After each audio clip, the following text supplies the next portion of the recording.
सभी कमर सीधी कर लें, दोनों हाथ गोद में रखें। गायत्री मंत्र, जिसका अर्थ है हम उस प्राण स्वरूप, सुख स्वरूप, दुखनाशक, श्रेष्ठ तेजस्वी पापनाशक परमात्मा के दिव्य तेज को अंतरात्मा में धारण करते हैं। वह परमात्मा हमारी बुद्धि को सन्मार्ग की ओर प्रेरित करे। गायत्री मंत्र की प्रेरणा को अपने अंदर धारण करें।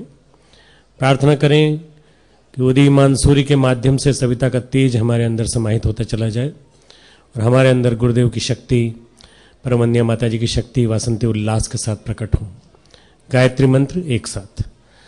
ओम भूर्भुवः स्वाहा तत्सवितुर्वरेण्यं भर्गो देवस्य धीमहि धियो यो नः प्रचोदयात्। ओम गुरुर्ब्रह्मा गुरुर्विष्णु गुरुरेव महेश्वरः गुरु साक्षात् परब्रह्म तस्मै श्री गुरुवे नमः। अखण्डमण्डलाकारं व्याप्तं येन चराचरं तत्पदं दर्शितं येन तस्मै श्री गुरुवे नमः। मातृवत् लालयित्रे च पितृवत् मार्गदर्शिका नमोस्तु गुरुसत्तायै श्रद्धा प्रज्ञायुता चया श्रद्धा प्रज्ञायुता चया। परम पूज्य गुरुदेव और परम वंदनीय माता जी की सूक्ष्म उपस्थिति में आज वसंत पंचमी के पावन दिन यहाँ उपस्थित सभी हमारे देवतुल्य भाइयों, देवी स्वरूपा बहनों, शक्ति स्वरूपा माताओं, भारत में और भारत के बाहर के सभी स्थानों से आए हुए हमारे कार्यकर्ता भाइयों बहनों, हमारे शांति कुंज के, देव संस्कृति विश्वविद्यालय के, ब्रह्मोच्च शोध संस्थान के हमारे सभी कार्यकर्ता भाइयों, कभी कभी मैं सोचता हूँ कि परम पूज्य गुरुदेव ने वसंत पंचमी को ही आध्यात्मिक जन्म दिवस क्यों मनाया। वो चाहते तो गायत्री जयंती को मना सकते थे, वो चाहते तो गुरु पूर्णिमा को कह सकते थे कि गुरु तत्व का अवतरण हुआ है मेरे अंदर, और गुरु तत्व का अवतरण होने के नाते मैं अपने गुरु से मिला, इसलिए गुरु पूर्णिमा का पर्व हमारे इस पर्व के रूप में मनाया जाएगा। तो परम पूज्य गुरुदेव ने कुछ न कुछ सोचा होगा और कुछ न कुछ सोच करके अपने चिंतन में उस विचार को मन में लेकर एक दिन एक दीप जलाया होगा, और वह अखंड दीप जो आज जल रहा है वो उसी दीप की एक चलती हुई कड़ी है जिसके अंदर उनके गुरुदेव उस दिन आकर विराजमान हुए। परम पूज्य गुरुदेव ने मन में इच्छा रखी होगी परिवर्तन आना चाहिए। ठंडक उत्तर भारत में अच्छी पड़ती है। अभी भी आज सवेरे जब हम कार्यक्रम देख रहे थे, जब हम दीक्षा के माध्यम से गुजर रहे थे, तब भी और पिछले करीब 25-30 दिन से पूरा उत्तर भारत कड़ाके की ठंड की चपेट में है। लगभग ग्लोबल वार्मिंग का ऐसा असर है कि हर आदमी इस शीत से परेशान है। वो चाहता है कि मुक्ति मिले। शीत से मुक्ति दिलाता है वसंत। वो वसंत एक संदेश लेके आता है कि हमें इस ठिठुरन से मुक्ति मिलेगी, हमारे अंदर एक वासंती हुक जागेगी, एक उमंग आएगी, एक उल्लास आएगा, एक प्रेरणा आएगी, और एक नए सिरे से मन में, चिंतन में हमारे कुछ प्रेरणाएं जागेंगी जिससे कि हम कुछ नया कर दिखा सकें। कुछ नया कर दिखाने की प्रेरणा, कुछ नया बनने की प्रेरणा, कुछ नूतनता का उल्लास, इसका नाम है वसंत। पर्यायवाची यदि हम देखें, विद्या और ज्ञान, कला तीनों हमारे जीवन में समाहित हों, इसका पर्यायवाची है वसंत। प्रकृति में भी चारों तरफ निखार ही निखार, पुष्प पुष्प चारों तरफ दिखाई पड़ते हैं। आज से करीब 15-20 दिन बाद हमारा राष्ट्रपति भवन खुल जाएगा, मुगल गार्डन वहाँ का खुल दिया जाएगा, और सभी को देखने को मिलेंगे फूल ही फूल, चारों तरफ रंगीन। ये जो आसपास की रंग बिरंगी दुनिया है, ये हमारे अंदर क्यों नहीं खिलती? हमारे अंदर जो ठंडक का कुहासा है, यह हमेशा क्यों बना रहता है? परम पूज्य गुरुदेव ने निश्चित रूप से सोचा होगा, और वो सोच करके उन्होंने वसंत पंचमी को अपना बोध दिवस, अपना एक प्रकार से दीक्षा दिवस, अपना आध्यात्मिक जन्म दिवस मनाया, और मिशन का स्थापना दिवस इसको घोषित किया। मिशन की स्थापना 18 सितंबर 1926 के दिन वसंत पंचमी के दिन हो गई। और उस दिन के बाद से एक अनवरत यात्रा करते हुए हम लोग बराबर चलते चले आ रहे हैं और 82 साल की यात्रा हम लोगों की पूरी हुई है। भाइयों बहनों, 15 साल की उम्र का एक छोटा सा नवयुवक जिसके जीवन में तप के अलावा, त्याग के अलावा और कुछ था ही नहीं। घर में बहुत मनोरंजन के साधन थे, बहुत कुछ खाने पीने को था, माता पिता बहुत धनवान, घर में बहुत सारे रिश्तेदार, बहुत बड़ी कोठी, अवलखेड़ा जिन्होंने देखा है उन्होंने देखा है। परंतु एक अंदर से साधक, जो ये कहा जाता है कि जो ऐसे अवतारी चेतना होती हैं उनके जीवन में जन्म से दिखाई पड़ता है कि इनका जन्म निश्चित रूप से दिव्य है। जन्म कर्म च मे दिव्यम एवं यो वेत्ति तत्वतः। भगवान कृष्ण कहते हैं कि मेरे जन्म और कर्म भी दिव्य होते हैं। जो इसको तत्व से जान लेता है वो निश्चित रूप से मुझे पहचान लेता है। परम पूज्य गुरुदेव का जन्म भी दिव्य, उनके कर्म भी दिव्य और उनका आध्यात्मिक जन्म भी दिव्य। आध्यात्मिक जन्म दिवस उनके लिए उल्लास लेकर आया, उनके लिए वासंती हूक लेकर के आया और उनके जीवन में शक्तिपात और कुंडलिनी जागरण लेके आया।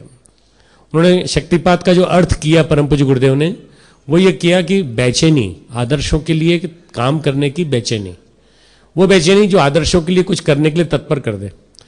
और उसके बाद दूसरा जो उन्होंने संकल्प सोचा कि कुंडलिनी जागरण का मतलब क्या होता है। जब गुरु आते हैं तो कुंडलिनी जागरण आते हैं तो इसका मतलब विवेकशीलता, करुणा, ये दो मेरे जीवन में आ जाएं तो इसका मतलब कुंडलिनी जागरण और शक्तिपात ये दोनों हुआ। 15 वर्ष की आयु में एक युवा होने जा रहे किशोर के मन में एक संकल्प जागता है और वह अपनी सारी युवावस्था को तपस्या में लगा देता है। सारा जीवन तप। आप कल्पना कीजिए कि जब आज हम लोग सारे सुख के साधन भोगते हैं, आज का युवा सारे सुख के साधन भोगता है, आज का एक औसत युवा भी ये कल्पना करता है फिल्मी प्रकार के जो आज के तरह तरह के तरीके आ गए हैं उनके माध्यम से हम अपने मनोरंजन कर लें। तब गुरुदेव 15 साल की उम्र से लेकर के और लगातार 24 वर्ष तक, और 24 वर्ष तक 24 लक्ष के 24 महापुरुषण करते हैं, आध्यात्मिक तपश्चर्या करते हैं, आहार की तपश्चर्या करते हैं, अपनी जीवन शैली को पूरी तरह से बदल लेते हैं। और एक युवा के मन में ये तप आ जाना बहुत बड़ी बात है। आज के युवाओं के लिए गुरुदेव का एक संदेश आज के लिए निकल के आता है कि हमारे जीवन में जो सुख है उनको तो हम माने, पर सुख को हम योग बना लें, और जो कष्ट आए कभी उनको हम तप बना लें। पर सबसे बड़ी चीज़ ये, अपनी जीवन शैली में तप को स्थान दें। अपनी जीवन शैली को ऐसा बना लें कि हमारा जीवन तपोमय हो जाए। और वो तप शारीरिक भले ना हो पर मानसिक हो। मानसिक तप यदि हम जीवन में उतार लें तो हमारे मानसिक तप के माध्यम से हम बहुत कुछ अपने जीवन में ऐसा कर सकते हैं जिससे कि नया, कुछ नूतन, कुछ नया कर दिखाने की संभावना हो। परम पूज्य गुरुदेव की बारे में जब बताते हैं तो हम कहते हैं वामन ने जैसे 3 पग रखे थे, ऐसे परम पूज्य गुरुदेव के भी 3 पग हैं, 3 चरण हैं। पहला चरण गुरुदेव का जन्म, पहला जन्म शारीरिक जन्म, दूसरा जन्म उनका आध्यात्मिक जन्म। परम पूज्य गुरुदेव ने शरीर के जन्म को कभी नहीं मनाया। परम पूज्य गुरुदेव के शरीर के जन्म को शायद लोगों ने महत्व दिया हो बाहर कहीं, परंतु परम पूज्य गुरुदेव ने कभी महत्व नहीं दिया यहाँ पर, इसलिए हम लोग कभी नहीं मनाते उनका शरीर का जन्म दिवस। परम पूज्य गुरुदेव के जन्म दिवस के दिन जरूर हम एक काम करते हैं कि वंदनीय माता जी उनके लिए नए खादी के वस्त्र लेकर आती थी और वो परम पूज्य गुरुदेव को देती थी। परम पूज्य गुरुदेव अपने जन्मदिन पर वंदनीय माता जी के लिए लेकर आते थे, माता वंदनीय माता जी को देते थे। वंदनीय माता जी का जन्मदिन भी उसी दिन, उन्हीं दिनों पड़ता था। आश्विन कृष्ण त्रयोदशी को परम पूज्य गुरुदेव का और आश्विन कृष्ण चतुर्थी को परम वंदनीय माता जी का।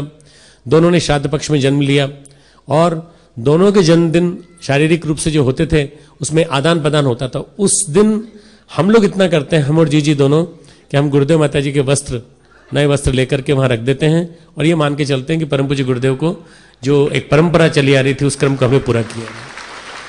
शारीरिक जन्म दिवस, परंतु सबसे बड़ी परंपरा क्या है? आध्यात्मिक जन्म दिवस।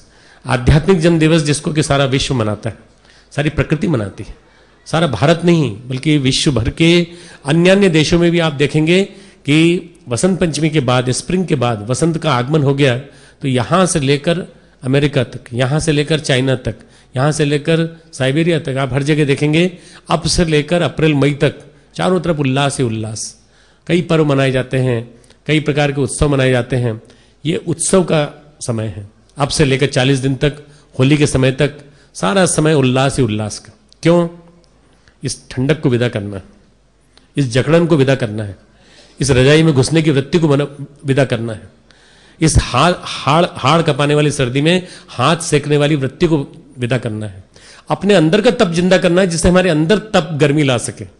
बाहर की गर्मी कितनी गर्मी देगी हमको, अंदर की गर्मी हमें जो दे, वो अंदर की गर्मी हमें पैदा करनी है। वो संकल्प आज के दिन, वसंत के दिन हमें मिलता है। तो परम पूज्य गुरुदेव का जन्म, दूसरा परम पूज्य गुरुदेव का दूसरा पग उनकी साधना, और उनकी साधना 24 वर्ष तक चली। ऐसा कहते हैं 27 साल तक चली, क्योंकि 3 वर्ष गुरुदेव जेल में रहे। परम पूज्य गुरुदेव ने अतिरिक्त जप किया 27 साल तक, 1953 तक किया, और 1953 तक करने के बाद उन्होंने गायत्री तपोभूमि की स्थापना की, गायत्री माता की प्राण प्रतिष्ठा हुई, और वहां से परम पूज्य गुरुदेव का तीसरा पग चालू हुआ। वो तीसरा पग है संगठन का, और संगठन 1958 में दिखाई पड़ा, जब परम पूज्य गुरुदेव ने 1008 कुंडी अश्वमेध यज्ञ जैसा एक वाजपेयी स्तर का एक ज्ञान यज्ञ, एक बहुत बड़ा यज्ञ आयोजित किया, लाखों लोग उसमें शामिल हुए। मथुरा में आयोजित इस यज्ञ ने गायत्री परिवार के संगठन की रूपरेखा रखी। परम पूज्य गुरुदेव के 3 चरण, पहला जन्म, दूसरी साधना, और तीसरा उनका संगठन। संगठन गुरुदेव का शरीर है। आज गुरुदेव अगर कहीं किसी रूप में मौजूद हैं तो संगठन के रूप में मौजूद है। काया के रूप में गुरुदेव नहीं है तो उनका सूक्ष्म रूप मौजूद है, और संगठन के रूप में मौजूद है। और उस संगठन के रूप में हमें अपनी निष्ठा बनाए रखना चाहिए। हमें ये मान के चलना चाहिए कि महापुरुषों के शरीर नहीं जाते, महापुरुषों की पुण्यतिथियां नहीं मनाई जाती, अवतारी चेतनाओं की पुण्यतिथियां नहीं मनाई जाती। हाँ, उनके संगठन का हर यात्रा उनकी हमेशा चलती रहती है, अमरता के साथ चलती रहती है। इसलिए परम पूज्य गुरुदेव के हम महाप्रयाण दिवस के दिन गायत्री जयंती मनाते हैं। गायत्री जयंती, गायत्री माता के दिन, गायत्री माता के अवतरण के दिन परम पूज्य गुरुदेव ने अपने आप को उनके चरणों में अर्पित कर दिया। तो हमारा गुरुदेव का जो एक एक दिन महत्वपूर्ण, एक एक चीज महत्वपूर्ण, उनके जीवन के एक एक माइलस्टोन से यदि आप देख लें तो आपको लगेगा कि एक एक जीवन का उनका चरण इतना महत्वपूर्ण है कि उसमें हर चीज दिव्यता से भरी पूरी समाई दिखाई पड़ती। कहीं भी किसी भी तरह की कोई ऐसी कमी नहीं दिखाई पड़ती जिससे आपको ऐसा लगे कि ये किसी सामान्य व्यक्ति का है। ये सामान्य नहीं, ये अवतारी चेतना का है। आज सुबह से हम लोग महाकाल के बारे में बात कर रहे हैं। गुरुदेव हमारे शिव शंकर वरदाई अभी अभी हम सुन के आ रहे हैं। बीच में हमारे महाकाल बैठे हैं परम पूज्य गुरुदेव। महाकाल कहते हैं परिवर्तनकारी सत्ता को, सारे विश्व का परिवर्तन करने के लिए आई है। तो महाकाल कौन होते हैं? देवों के भी देव, तंत्राधिपति महादेव। और महादेव आपने कभी भी उनका फोटो देखा होगा कभी भी उनकी आकृति देखी होगी तो युवा ही देखी होगी। महाकाल कभी बूढ़े नहीं होते। हाँ, ब्रह्मा बूढ़े होते हैं, वो हमारे पितामह हैं। विष्णु यंग होते हैं और महादेव हमेशा यंग होते हैं। आज हमें सारी की सारी भारत की युवा शक्ति को एक संबोधन देना है महाकाल के माध्यम से कि महाकाल के रूप में कामदेव को भस्म करने वाला अपने अंदर से एक शक्ति पैदा करो। जैसे महाकाल ने अपना तीसरा नेत्र जागृत करके विवेकशीलता के माध्यम से अपने माध्यम से काम शक्ति को जो चारों तरफ छाई पड़ी थी उसको मिटाया था, उसी तरह से तुम्हें भी अपने अंदर की उस शक्ति को जगाना है और तुम्हें भी एक काम करना है। कला की वृत्ति के नाम पर सरस्वती के साथ आज जो अत्याचार हो रहा है, सरस्वती का जो एक विद्रूपकारी रूप प्रस्तुत किया जा रहा है, अगर आप मीडिया देख लें, विभिन्न प्रकार के चैनल्स, विभिन्न प्रकार के न्यूज़पेपर्स, सब जगह अश्लीलता का साम्राज्य छाई पड़ा दिखाई पड़ता है। जहां देखें अश्लीलता, जहां देखें अश्लीलता। नारी शक्ति को उसके उस रूप में दिखाया जा रहा है जिस रूप में जितना ज्यादा हो सके हमारी कामुकता भड़के। उस कामुकता को भड़काने का प्रयास नारी शक्ति भी कर रही है और उसके लिए हमें सरस्वती की गरिमा को पुनः स्थापित करना पड़ेगा, कला की गरिमा को पुनः स्थापित करना पड़ेगा, हमें ज्ञान की गरिमा को पुनः स्थापित करना पड़ेगा। ये एक संदेश युवा शक्ति के माध्यम से जाना चाहिए। और जैसा मैंने कहा कि 3-3 के 3, मतलब मैं आज आपके सामने जो प्रस्तुत करने जा रहा हूं, परम पूज्य गुरुदेव के जन्म के 3 स्वरूप, एक उनका जन्म, एक उनका साधना वाला स्वरूप और एक तीसरा संगठन वाला स्वरूप। उसी प्रकार से आज एक संकल्प हमारे मन में आना चाहिए 3 संकल्पों के रूप में। पहला संकल्प हमारे मन में आए विद्या विस्तार का संकल्प। दूसरा संकल्प हमारे मन में आए कि हम विद्या विस्तार के साथ साथ एक दूसरा काम जो करेंगे वो करेंगे अपने जीवन में साधनात्मक प्रक्रिया को स्थान देंगे। और तीसरा, हम संगठन को एक महत्वपूर्ण मानते हुए संगठन के लिए कुछ महत्वपूर्ण कार्य करने के लिए अपने जीवन में कुछ आज से कुछ कदम उठाने का प्रयास करेंगे। क्यों? क्योंकि ये वसंत बहुत महत्वपूर्ण अवधि में आया है। आज से कुल 1000 दिन बाकी हैं। 1000 दिन बाद हम हमारे गुरुदेव का एक प्रकार से 100 साल पूरे होने का उत्सव मनाने का मौका बहुत कम लोगों को मिलता है। हम लोग परम पूज्य गुरुदेव के जन्म के 100 वर्ष मनाने जा रहे हैं। यह हम लोगों का सौभाग्य है, वास्तव में बहुत बड़ा सौभाग्य है कि हम उस समय उपस्थित होंगे जब 2011-2012 में 8 फरवरी 2011 से 28 जनवरी 2012 तक परम पूज्य गुरुदेव का जन्म दिवस, परम पूज्य गुरुदेव की जन्म की शताब्दी साल भर तक मनाई जाएगी। और साल भर तक वसंत ही वसंत होगा, उल्लास ही उल्लास होगा, न केवल भारत में, न केवल शांति कुंज में, बल्कि सारे विश्व में, चारों तरफ। हमें दिखाना भी है कि हमारे गुरुदेव ने क्या क्या किया, हमें ये बताना भी है कि हमारे गुरुदेव ने किस किस तरह से हर व्यक्ति के चिंतन को बदला। आज कोई भी गांव ऐसा नहीं है, आज कोई भी घर ऐसा नहीं है जहां पर जीवन शैली में बदलाव ना आया हो, और उसका सारा श्रेय परम पूज्य गुरुदेव के चिंतन को जाता है, उनके ज्ञान को जाता है। कम से कम 1 या 2 घर हर गांव में जरूर ऐसे होंगे जो गायत्री की चेतना से अनुप्राणित है। इससे पता चलता है कि परिवर्तन कितनी तेजी